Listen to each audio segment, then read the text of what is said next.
Hello, my name is Mackenzie Allen, and this is my persuasive speech for public speaking.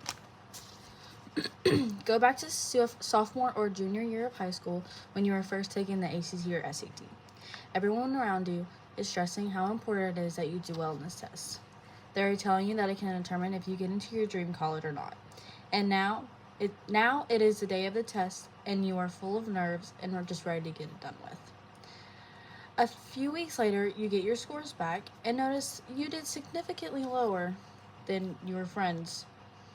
But you don't understand why because you're a straight A student. Although we know our capabilities, this happens to too many young students, and it can be detrimental to their academic confidence. As someone who has taken the ACT many times, I have experienced this on a first-hand account.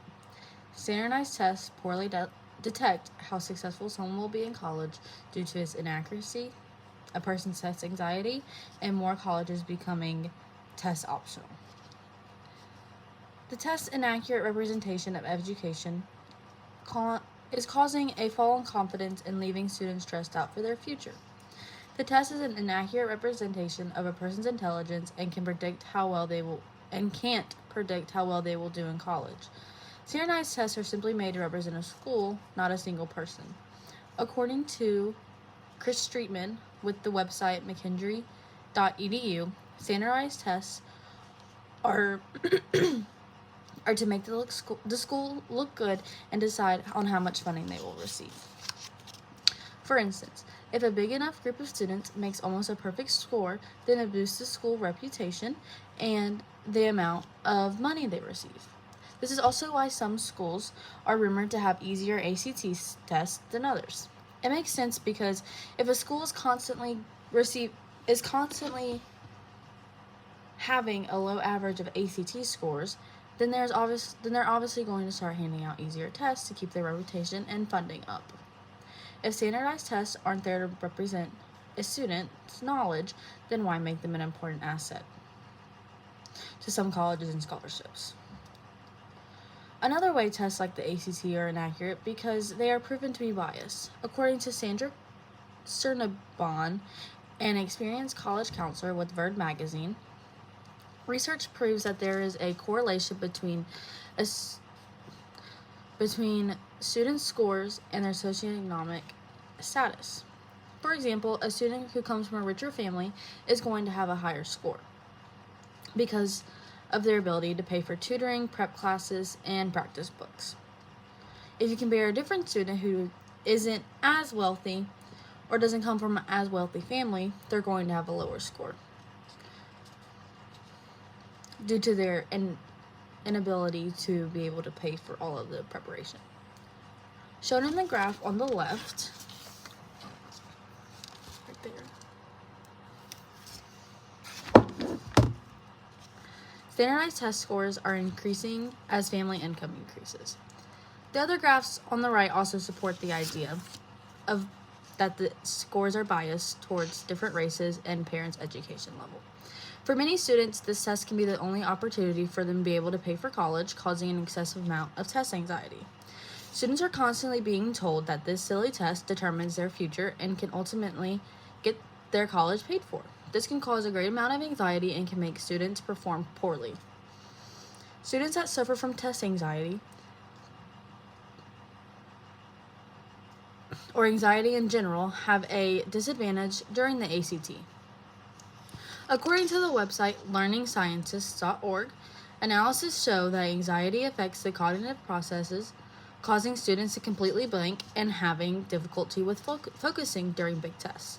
This proves that your ACT score does not represent your intelligence because someone with high test anxiety is going to have a lower score.